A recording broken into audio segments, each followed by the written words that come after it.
जय हिंद साथियों, आप सभी का स्वागत है। तो आज की इस वीडियो में हम लोग बात करने वाले हैं कि 17 दिसंबर को जो कि आपका बिहार दरोगा एसआई का एग्जाम होने वाला है, इसके 50 अति महत्वपूर्ण प्रश्नों के बारे में। और ये सारे प्रश्न आपके बीपीएससी पैटर्न पर जो है आधारित रहेंगे। ये हम लोग का प्रैक्टिस सेट 4 है। अगर आपने जो है बाकी का प्रैक्टिस सेट नहीं देखा है तो आप जो है देख सकते हैं, उसका लिंक नीचे दिया गया है। तो चलिए वीडियो को जो स्टार्ट करते हैं और बढ़ते हैं अपनी प्रश्नों की ओर। और अगर फ्रेंड्स आप जो है इसी प्रकार का प्रैक्टिस सेट जो है आप डेली लगाना चाहते हैं तो आप हमारे चैनल के साथ जो है जुड़ जाइए। हमारे चैनल पे आपको डेली जो है इसी प्रकार के प्रैक्टिस सेट जो है प्रोवाइड कराए जाएंगे एग्जाम तक। ठीक है, चलिए स्टार्ट करते हैं।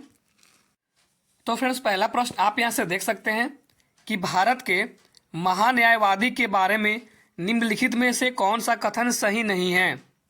तो आइए बारी बारी से जो हम लोग सारे कथनों को पढ़ते हैं। तो इससे पहले जो है आप एक चीज़ याद रखिए कि जो महान्यायवादी होते हैं ये भारत सरकार का विधि अधिकारी होता है। ये जो है महान्यायवादी वो भारत सरकार का विधि अधिकारी होता है और इसकी नियुक्ति जो है राष्ट्रपति द्वारा किया जाता है तथा वह उसके प्रसाद पर्यंत पद जो है धारण करता है। आइए तो हम लोग जो है एक एक करके सारे कथन को जो है पहले पढ़ लेते हैं, फिर बात करते हैं कि कौन सा कथन सही नहीं दिया गया है। तो पहला कह रहा है कि उसे केवल भारत के उच्चतम न्यायालय में सुनवाई का अधिकार है। तो आपका जो है पहला ही कथन जो है यहाँ पे आपका गलत दिया गया है, क्योंकि महान्यायवादी को जो है भारत के राज्य क्षेत्र के सभी न्यायालयों में जो है सुनवाई करने का अधिकार होता है। ठीक है, आप इसे याद रखिएगा। अगर बात करें ये बाकी के तीनों कथन की, ये आपका जो है सही है। आइए एक बार पढ़ लेते हैं। तो कह रहे हैं कि वह उच्चतम न्यायालय का न्यायाधीश नियुक्त होने के लिए आहित होगा, ये कथन आपका सही कह रहा है। वह भारत सरकार को सभी विधि संबंधी विषयों में सलाह देगा, ये भी कथन सही कह रहा है। वह ऐसा पारिश्रमिक प्राप्त करेगा जो राष्ट्रपति अवधारित करेंगे, ये भी सही है। यानी कि ऑप्शन नंबर ए जो है इस प्रश्न का बिल्कुल ही करेक्ट आंसर हो जाएगा। आगे बढ़ते हैं अगले प्रश्न की ओर। निम्नलिखित में से कौन सा मूल अधिकार का भाग नहीं है। अगर बात करें शिक्षा का अधिकार, ये जो है आपका मूल अधिकार है। अस्पृश्यता के विरुद्ध अधिकार ये भी है। अल्पसंख्यक द्वारा शैक्षिक संस्थान स्थापित करने का अधिकार ये भी है। अगर बात करें पर्यावरण का संरक्षण, तो ये जो है मूल अधिकार नहीं है। और फिर सबको पता होगा कि भारतीय संविधान का जो भाग 3 है, भाग 3 में अनुच्छेद 12 से लेकर 35 तक जो है आपके मौलिक अधिकार के बारे में चर्चा की गई है, जिसमें से शिक्षा का अधिकार, अस्पृश्यता के विरुद्ध अधिकार और अल्पसंख्यक द्वारा शैक्षिक संस्थान स्थापित करने का अधिकार, इन तीनों को जो है वहाँ पे जो है मौलिक अधिकार के रूप में जो है आपको दिखाया गया है। जबकि अगर हम बात करें पर्यावरण का संरक्षण के बारे में, वन के बारे में, वन्य जीवों की रक्षा के बारे में, तो इससे संबंधित जो आपकी जानकारी है वो आपके नीति निर्देशक तत्वों में जो है शामिल किए गए हैं, आप इसे याद रखिएगा। आगे बढ़ते हैं। भारत में पहली बार महिलाओं को वोट देने का अधिकार किस अधिनियम द्वारा प्रदान किया गया था। तो भारत में पहली बार महिलाओं को वोट देने का अधिकार मॉन्टेग्यू चेम्सफोर्ड सुधार यानी कि भारत शासन अधिनियम 1919 के तहत जो है दिया गया था। यानी कि ऑप्शन नंबर बी जो है इस प्रश्न का बिल्कुल ही करेक्ट आंसर हो जाएगा। आगे बढ़ते हैं। भारतीय संविधान में गणतंत्रात्मक एवं प्रस्तावना में स्वतंत्रता, समता और बंधुता शब्द जो है किस देश से लिया गया है। तो अगर हम बात करें ऑप्शंस की, तो ऑप्शन ए में कह रहे हैं ऑस्ट्रेलिया। तो ऑस्ट्रेलिया से फ्रेंड जो है आपका वो प्रस्तावना की भाषा लिया गया है। ऑस्ट्रेलिया से जो है प्रस्तावना की भाषा ली गई है।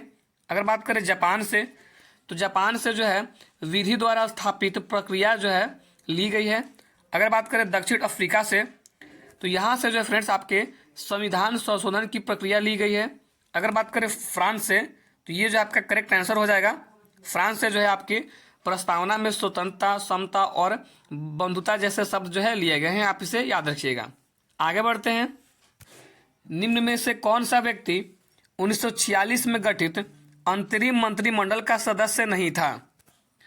इनमें से कौन सा व्यक्ति है जो कि 1946 में गठित अंतरिम मंत्रिमंडल का जो है सदस्य नहीं था। यहाँ पे आपका करेक्ट आंसर हो जाएगा डॉक्टर एस राधाकृष्णन। यानी कि ऑप्शन नंबर सी जो है इस प्रश्न का बिल्कुल ही करेक्ट आंसर हो जाएगा। आगे बढ़ते हैं। अगला प्रश्न है कि कौन सा सही सुमेलित है। आइए बारी बारी से जो हम लोग सबको चेक कर लेते हैं।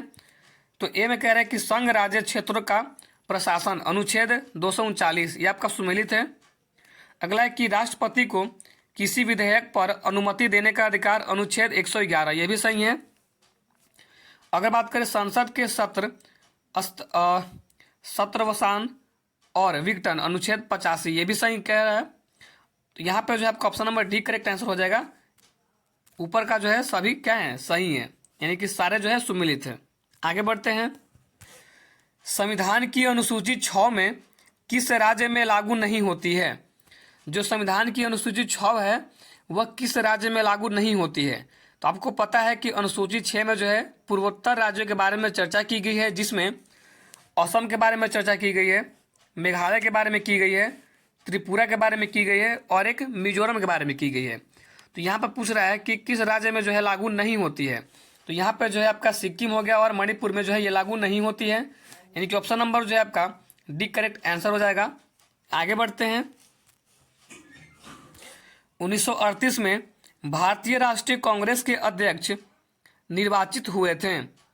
तो 1938 में भारतीय राष्ट्रीय कांग्रेस के अध्यक्ष जो हैं वो आपके सुभाष चंद्र बोस जी जो है निर्वाचित हुए थे, यानी कि ऑप्शन नंबर बी जो है इस प्रश्न का बिल्कुल ही करेक्ट आंसर हो जाएगा। आगे बढ़ते हैं। पाकिस्तान के लिए अलग राज्य आंदोलन का नेतृत्व किसने किया? तो आप जो है फ्रेंड्स याद रखिएगा कि मार्च 1940 को जो है मुस्लिम लीग का जो है अधिवेशन जो कि लाहौर में हुआ था, जिसकी अध्यक्षता मोहम्मद अली जिन्ना जो है कर रहे थे। तो इस अधिवेशन में जो है भारत से एक अलग जो है राष्ट्र पाकिस्तान की जो है मांग की गई थी और जिन्ना ने जो है उस अधिवेशन में भाषण देते हुए कहा था कि वे अलग एक मुस्लिम राष्ट्र के अतिरिक्त और कुछ भी स्वीकार नहीं करेंगे, यानी कि ऑप्शन नंबर सी जो है आपका बिल्कुल करेक्ट आंसर हो जाएगा। मोहम्मद अली जिन्ना ने जो है इस आंदोलन का नेतृत्व किया था 1940 में। आगे बढ़ते हैं। सर्वोदय शब्द का प्रयोग सर्वप्रथम किसने किया था? सर्वोदय शब्द का प्रयोग जो है फ्रेंड्स सर्वप्रथम महात्मा गांधी जी ने किया था, यानी कि ऑप्शन नंबर सी जो है आपका बिल्कुल करेक्ट आंसर हो जाएगा। और विनोबा भावे द्वारा गांधी जी के आदर्शों के प्रचार के लिए जो है सर्वोदय समाज की भी जो है स्थापना की गई थी, आप इसे याद रखिएगा। आगे बढ़ते हैं।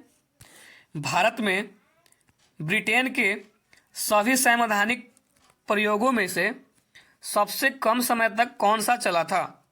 यहाँ पे जो आपका करेक्ट आंसर हो जाएगा 1909 का जो है इंडियन काउंसिल एक्ट जो है सबसे कम समय तक चला था, यानी कि ऑप्शन नंबर सी जो है इस प्रश्न का बिल्कुल ही करेक्ट आंसर हो जाएगा। आगे बढ़ते हैं। अगला प्रश्न कह रहा है कि निम्नलिखित में से कौन सा युग सही सुमेलित है? तो यहाँ पे जो हम लोग चेक कर लेते हैं तो ऑप्शन नंबर जो है आपका पहला में कह रहा है कि 1767 से लेके 1769 तक जो है प्रथम आंग्ल मराठा युद्ध हुआ था। यह आपका जो है सुमेलित नहीं है, क्योंकि प्रथम आंग्ल मराठा युद्ध जो है फ्रेंड्स आप इसे याद रखिएगा 1775 से लेके 1782 ईस्वी तक चला था, ठीक है ना। 1775 से लेके 1782 ईस्वी तक चला था। अगर हम लोग बात करें सेकेंड में 1790 से 92 द्वितीय मैसूर युद्ध, यह आपका सुमेलित है। अगर बात करें 1824 से 26 ईस्वी प्रथम आंग्ल वर्मा युद्ध, ये भी आपका सही है। अगर बात करें 1845 से 1846 ईस्वी द्वितीय एंग्ल सिख युद्ध, ये आपका जो है सुमेलित नहीं है, आप इसे जो याद रखिएगा। द्वितीय आंग्ल जो सिख युद्ध हुआ था वो आपका 1848 से लेके 49 ईस्वी तक हुआ था, आप इसे याद रखिएगा। यहाँ पर जो है आपका option number C correct answer हो जाएगा 2 और 3। यहाँ पर जो फ्रेंड्स एक चीज़ और आप नोट कीजिएगा, अगर आपसे प्रथम आंग्ल सिख युद्ध पूछे, प्रथम आंग्ल, देखिए प्रथम आंग्ल मराठा युद्ध तो आपको पता है 1775 से लेकर 82 तक। अगर प्रथम आंग्ल सिख युद्ध पूछे तो वो आप याद रखिएगा 1845 से लेकर 46 तक चला था। अगर द्वितीय आंग्ल मराठा युद्ध पूछे, यहाँ पे द्वितीय आंग्ल सिख युद्ध पूछा है तो आप जो है इसे पता है। अगर द्वितीय आंग्ल मराठा युद्ध पूछे तो वो जो है फ्रेंड्स आपका 1803 से लेके 1805 ईस्वी तक जो है चला था, आप इसे याद रखिएगा। चलिए आगे बढ़ते हैं। खेड़ा का युद्ध कब हुआ था? तो खेड़ा का युद्ध जो फ्रेंड्स वो आपके 1707 ईस्वी में हुआ था, यानी कि ऑप्शन नंबर ए जो है आपका बिल्कुल ही करेक्ट आंसर हो जाएगा।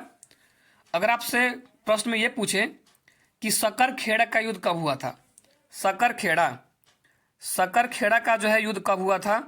तो इसका जो है आप डेट याद रखिएगा। ये जो युद्ध है आपका 1724 ईस्वी में हुआ था, 1724 में। अगर आपसे पूछे कि पालखेड़ा, पालखेड़ा का जो है युद्ध कब हुआ था, तो आप इसे जो याद रखिएगा, ये जो है 1728 में हुआ था। चलिए आगे बढ़ते हैं। पुस्तक शाहजहांनामा के लेखक हैं, तो शाहजहांनामा के जो लेखक हैं वो आपके इनायत खां हैं, यानी कि ऑप्शन नंबर ए जो है इस प्रश्न का बिल्कुल ही करेक्ट आंसर हो जाएगा। आगे बढ़ते हैं। किस मुगल शासक के दरबार में दो प्रसिद्ध संस्कृत कवि वंशीधर मिश्र एवं हरिनारायण मिश्र जो है रहते थे? तो ये जो फ्रेंड्स आपके शाहजहां के दरबार में प्रसिद्ध संस्कृत कवि वंशीधर मिश्र और हरिनारायण मिश्र जो है रहते थे, यानी कि ऑप्शन नंबर सी जो है इस प्रश्न का बिल्कुल ही करेक्ट आंसर हो जाएगा। आगे बढ़ते हैं। निम्न में से कौन सा कवि सगुण संप्रदाय से संबंधित नहीं थे?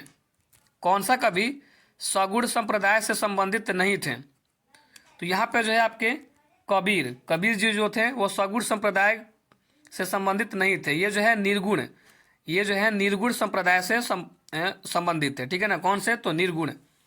चलिए आगे बढ़ते हैं। देवल अंतर्राष्ट्रीय बंदरगाह के रूप में प्रसिद्ध था। जो देवल है फ्रेंड्स वो अंतर्राष्ट्रीय बंदरगाह के रूप में प्रसिद्ध था। इसका करेक्ट आंसर हो जाएगा कि सल्तनत काल में जो देवल है वो आपके अंतर्राष्ट्रीय बंदरगाह के रूप में प्रसिद्ध था, यानी कि ऑप्शन नंबर ए जो है इस प्रश्न का बिल्कुल ही करेक्ट आंसर हो जाएगा। आगे बढ़ते हैं हम लोग। मोहम्मद बिन तुगलक को प्रिंस ऑफ मनीयर्स की संज्ञा दी थी किसने? तो मोहम्मद बिन तुगलक को प्रिंस ऑफ मनीयर्स की संज्ञा जो है वो आपके एडवर्ड थॉमस ने जो है दी थी, यानी कि ऑप्शन नंबर सी जो है आपका बिल्कुल ही करेक्ट आंसर हो जाएगा। और यहाँ पर फ्रेंड्स जो ऑप्शन नंबर डी में जिन प्रभु सूरी जो ये नाम दिया है, तो ये जो है आपके एक साधु थे जिन्हें मोहम्मद बिन तुगलक ने जो है अपने दरबार में बुलाकर जो है सम्मानित किया था। तो प्रश्न जो है कभी कभी ऐसा भी पूछ देता है, तो आप इसे याद रखिएगा। आगे बढ़ते हैं। अंतर्राष्ट्रीय खेल दिवस कब मनाया जाता है? तो अंतर्राष्ट्रीय खेल दिवस जो है फ्रेंड्स प्रतिवर्ष 6 अप्रैल को जो है मनाया जाता है। अगर बात करें 29 अगस्त को, तो इस दिन जो है फ्रेंड्स आपके राष्ट्रीय खेल दिवस मनाया जाता है, राष्ट्रीय खेल दिवस। अगर बात करें 21 सितंबर को, तो इस दिन जो है फ्रेंड्स आपके विश्व शांति दिवस मनाया जाता है। अगर बात करें 11 दिसंबर को, तो इस दिन विश्व पर्वत दिवस जो है मनाया जाता है। आगे बढ़ते हैं। संगीत नाटक अकेडमी की स्थापना जो है कब हुई? संगीत नाटक अकेडमी की स्थापना जो फ्रेंड्स वो आपके 1953 ईस्वी में हुई थी, यानी कि ऑप्शन नंबर ए जो है आपका बिल्कुल करेक्ट आंसर हो जाएगा। अगर आपसे क्वेश्चन में पूछे कि ललित कला अकेडमी की जो है स्थापना कब हुई थी, तो आप उसे याद रखिएगा 1954 में हुई थी, 1954 में। अगर आपसे पूछे कि साहित्य अकेडमी की स्थापना कब हुई थी, तो वो भी जो है आपकी 1954 में ही हुई थी, आप इसे याद रखिएगा। आगे बढ़ते हैं। असम राइफल्स का मुख्यालय कहाँ स्थित है? तो असम राइफल्स का मुख्यालय जो फ्रेंड्स वो आपके शिलोंग में स्थित है, यानी कि ऑप्शन नंबर डी जो है आपका बिल्कुल करेक्ट आंसर हो जाएगा। और ये जो शिलोंग है फ्रेंड्स वो आपके मेघालय में पड़ता है, मेघालय राज्य में जो पड़ता है। और असम राइफल्स का जो मुख्यालय है इसकी स्थापना की बात करें तो ये जो फ्रेंड्स 1835 ईस्वी में जो है इसकी स्थापना की गई थी, आप इसे याद रखिएगा। कहाँ पे? तो शिलोंग में। चलिए आगे बढ़ते हैं। एम्पियर सेकेंड निम्नलिखित में से किसकी इकाई है? जो एम्पियर सेकेंड है फ्रेंड्स वो आपकी आवेश की इकाई होती है, यानी कि ऑप्शन नंबर ए जो है आपका बिल्कुल ही करेक्ट आंसर हो जाएगा। आगे बढ़ते हैं। मानव शरीर के कौन से दो मुख्य अंगों में काफी मात्रा में चुंबकीय क्षेत्र उत्पन्न होता है? मानव शरीर के कौन से दो मुख्य अंगों में काफी मात्रा में जो है चुंबकीय क्षेत्र उत्पन्न होता है? तो ये जो फ्रेंड्स आपके हृदय और मस्तिष्क में, यानी कि ऑप्शन नंबर डी जो है आपका बिल्कुल करेक्ट आंसर हो जाएगा। आगे बढ़ते हैं। प्रत्यावर्ती धारा का आविष्कार किस वैज्ञानिक द्वारा किया गया? तो ऑप्शन नंबर ए में कह रहा है कि आइजैक न्यूटन। अगर बात करें इन्होंने जो है किस चीज़ का आविष्कार किया था, तो इन्होंने जो है फ्रेंड्स आपके आइजैक न्यूटन जी ने गुरुत्वाकर्षण नियम का जो है आविष्कार किया था। अगर बात करें थॉमस एडिसन की, तो इन्होंने जो है ग्रामोफोन का जो है आविष्कार किया था। अगर बात करें निकोला टेस्ला की, तो इन्होंने जो है आपके प्रत्यावर्ती धारा का जो है आविष्कार किया था। यानी कि ऑप्शन नंबर सी जो है आपका बिल्कुल करेक्ट आंसर हो जाएगा। अगर बात करें अल्बर्ट आइंस्टाइन की, तो इन्होंने जो है फ्रेंड्स प्रकाश विद्युत प्रभाव का जो है आविष्कार किया था। आप जो है याद रखिएगा। चलिए आगे बढ़ते हैं। विभवांतर को स्थिर रखते हुए एक परिपथ का प्रतिरोध आधा कर दिया जाए तो धारा पर जो है क्या प्रभाव पड़ेगा। तो धारा पर जो है प्रभाव क्या पड़ेगा आपसे पूछा जा रहा है। तो वो जो फ्रेंड्स आपकी दोगुनी हो जाएगी। क्या हो जाएगी, जो धारा है वो आपकी दोगुनी हो जाएगी। आगे बढ़ते हैं। निम्नलिखित में से किस रंग का विचलन कोण सबसे कम होता है। तो सबसे कम जो है विचलन कोण वो आपका जो है लाल रंग का होता है। यानी कि ऑप्शन नंबर डी जो है आपका बिल्कुल ही करेक्ट आंसर हो जाएगा। आगे बढ़ते हैं। इंडोनेशिया मास्टर बैडमिंटन का पुरुष एकल का खिताब जो है किसने जीता है। तो इंडोनेशिया मास्टर बैडमिंटन जो कि 2023 का आयोजन जो है वो जकार्ता में किया गया था, जिसमें पुरुष एकल का खिताब जो है वो आपके जोनाथन क्रिस्टी ने जीता था। यानी कि ऑप्शन नंबर ए जो है आपका बिल्कुल करेक्ट आंसर हो जाएगा। और महिला एकल का खिताब जो है वो आपके आन से यंग ने जीता था। महिला एकल का खिताब जो है आन से यंग ने जो है जीता था। आगे बढ़ते हैं। अंतर्राष्ट्रीय महिला दिवस 2023 का विषय क्या था आपसे पूछा जा रहा है। तो अंतर्राष्ट्रीय महिला दिवस जो है आपके प्रतिवर्ष 8 मार्च को जो है मनाया जाता है। प्रतिवर्ष जो है 8 मार्च को मनाया जाता है। और 2023 में जो है इसका थीम था digital innovation and technology of gender equality. यानी कि ऑप्शन नंबर ए जो है आपका बिल्कुल करेक्ट आंसर हो जाएगा। आगे बढ़ते हैं। स्टैचू ऑफ बिलीफ प्रतिमा संबंधित है। स्टैचू ऑफ बिलीफ प्रतिमा जो फ्रेंड्स वो आपके भगवान शिव से संबंधित है, जिसकी ऊंचाई जो है 112 मीटर है। जिसकी ऊंचाई जो है 112 मीटर है। आगे बढ़ते हैं। क्वाड शिखर सम्मेलन 2023 का आयोजन जो है कहाँ किया जाएगा। तो क्वाड शिखर सम्मेलन 2023 का आयोजन जो है फ्रेंड्स वो आपके ऑस्ट्रेलिया में किया जाएगा। यानी कि ऑप्शन नंबर बी जो है इस प्रश्न का बिल्कुल ही करेक्ट आंसर हो जाएगा, ऑस्ट्रेलिया। आगे बढ़ते हैं। किस शहर को सर्वश्रेष्ठ हेरिटेज सिटी का जो है पुरस्कार दिया गया। तो सर्वश्रेष्ठ हेरिटेज सिटी का पुरस्कार जो है फ्रेंड्स वो आपके गुजरात के अहमदाबाद शहर को जो है दिया गया। यानी कि ऑप्शन नंबर डी जो है इस प्रश्न का बिल्कुल ही करेक्ट आंसर हो जाएगा।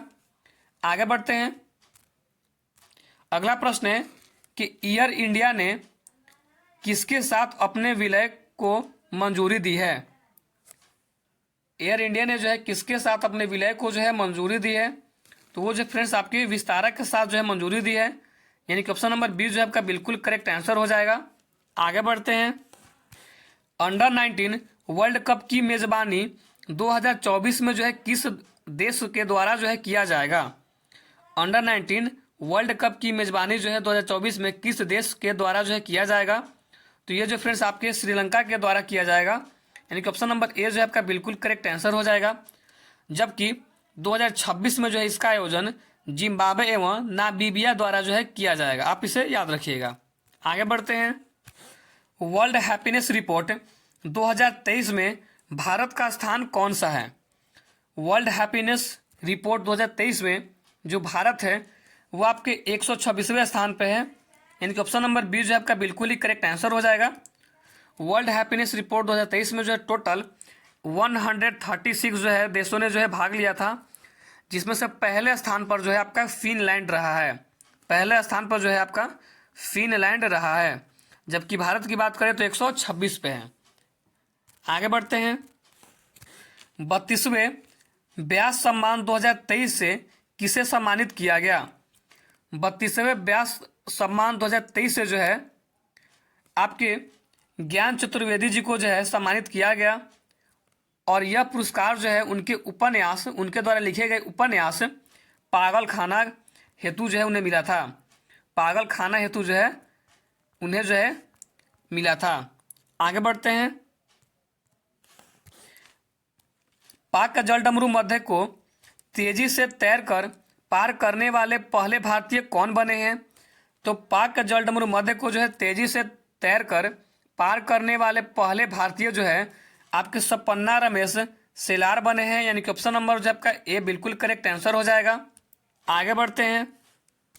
भारतीय संसद की सबसे बड़ी समिति जो है कौन सी है? तो भारतीय संसद की सबसे बड़ी समिति प्राक्कलन समिति है। इस समिति में जो है टोटल आपके 30 सदस्य होते हैं। टोटल जो है 30 सदस्य होते हैं और इसके सदस्य जो है लोकसभा द्वारा निर्वाचित होते हैं और इसका कार्यकाल जो फ्रेंड्स वो आपका 1 वर्ष का होता है। इसका कार्यकाल जो है वो 1 वर्ष का होता है। आगे बढ़ते हैं। प्रत्येक राज्य में लोकसभा तथा विधानसभा के सीटों का निर्धारण परिसीमन आयोग द्वारा जो है किया जाता है। इस परिसीमन आयोग में कब तक हस्तक्षेप नहीं किया जाएगा? तो भारत का जो संविधान है, तो भारतीय संविधान के जो आपका 84वां संविधान संशोधन अधिनियम के द्वारा जो है अनुच्छेद 82 में संशोधन करके जो है 3 शर्तों के द्वारा जो है इस बात को रखा गया था कि 2026 तक जो है लोकसभा तथा विधानसभा की सीटों का निर्धारण जो है परिसीमन आयोग द्वारा किया जाता था, लेकिन 2026 तक जो है इसमें जो है कोई हस्तक्षेप नहीं किया जाएगा। यानी कि ऑप्शन नंबर सी जो है आपका बिल्कुल करेक्ट आंसर हो जाएगा। आगे बढ़ते हैं। संविधान के अंतर्गत उच्चतम न्यायालय से विधि के प्रश्न पर राय लेने का अधिकार है किसको? तो संविधान के अनुच्छेद 143 के तहत जो है भारत के राष्ट्रपति को अधिकार दिया गया है। आगे बढ़ते हैं। राज्य सरकार का कार्यकारी अध्यक्ष संवैधानिक प्रमुख कौन है? तो संविधान के अनुच्छेद 154 के अनुसार जो है राज्य सरकार का कार्यकारी अध्यक्ष संवैधानिक प्रमुख जो है वो आपके राज्यपाल हैं। यानी कि ऑप्शन नंबर बी जो है आपका बिल्कुल ही करेक्ट आंसर हो जाएगा। आगे बढ़ते हैं। सतत विकास के लिए आवश्यक है। ऑप्शन नंबर ए में कह रहे हैं कि जैविक विविधता का संरक्षण यह आपका आवश्यक है। प्रदूषण पर नियंत्रण ये भी आवश्यक है। निर्धनता को घटाना यह भी आवश्यक है। यहाँ पर जो आपका option number D correct answer हो जाएगा। उपर्युक्त सभी आवश्यक हैं। आगे बढ़ते हैं। वर्षा की मात्रा निर्भर करती है। वर्षा की मात्रा जो है वायुमंडल में नमी पर जो है निर्भर करती है। ऑप्शन नंबर बी जो आपका बिल्कुल करेक्ट आंसर हो जाएगा। आगे बढ़ते हैं। नगरीकरण एवं औद्योगिकीकरण जो है हानिकारक है। ऑप्शन नंबर ए में कह रहा है कि संतुलन विकास के लिए, ये आपका जो है सही कह रहा है। अगला है कि पर्यावरण एवं पारिस्थितिकी के लिए, ये भी सही कह रहा है। जैव विविधता के संरक्षण के लिए, ये भी सही है। यहाँ पर जो ऑप्शन नंबर डी आपका बिल्कुल करेक्ट आंसर हो जाएगा। उपर्युक्त सभी। आगे बढ़ते हैं। साइलेंट वैली परियोजना निम्नलिखित में से किस राज्य से संबंधित है? साइलेंट वैली परियोजना जो है वो आपके केरल राज्य से संबंधित है। यानी कि ऑप्शन नंबर सी जो है आपका बिल्कुल करेक्ट आंसर हो जाएगा। और वर्तमान में शांति घाटी को बायोस्फीयर रिजर्व घोषित कर दिया गया है। इसे जो है बायोस्फीयर रिजर्व घोषित कर दिया गया है। आगे बढ़ते हैं। भारत में सबसे अधिक जैव विविधता संपन्न क्षेत्र हैं। तो भारत में सबसे अधिक जैव विविधता संपन्न क्षेत्र पश्चिमी घाट है। यानी कि ऑप्शन नंबर सी जो है आपका बिल्कुल ही करेक्ट आंसर हो जाएगा। आगे बढ़ते हैं। निम्नलिखित में से किस राज्य के विधानसभा के सीटों की संख्या जो है सर्वाधिक है? तो अगर बात करें उत्तराखंड की, तो यहाँ पे जो है टोटल आपके 70 सीट हैं। अगर बात करें हिमाचल प्रदेश की, तो यहाँ पे जो है 68 यानी कि जो है टोटल 78 सीटें हैं। अगर बात करें अरुणाचल प्रदेश की, यहाँ पर जो टोटल 60 सीटें हैं। अगर बात करें मिजोरम की, तो यहाँ पर जो टोटल 40 सीटें हैं। तो यहाँ पे जो है सबसे अधिक किसका है? तो उत्तराखंड का है। यानी कि ऑप्शन नंबर ए जो है आपका बिल्कुल ही करेक्ट आंसर हो जाएगा। आगे बढ़ते हैं।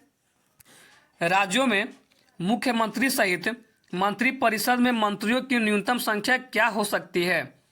तो राज्यों में मुख्यमंत्री सहित मंत्रिपरिषद के मंत्रियों की जो न्यूनतम संख्या है फ्रेंड्स वो आपकी 12 हो सकती है। यानी कि ऑप्शन नंबर बी जो है आपका बिल्कुल ही करेक्ट आंसर हो जाएगा।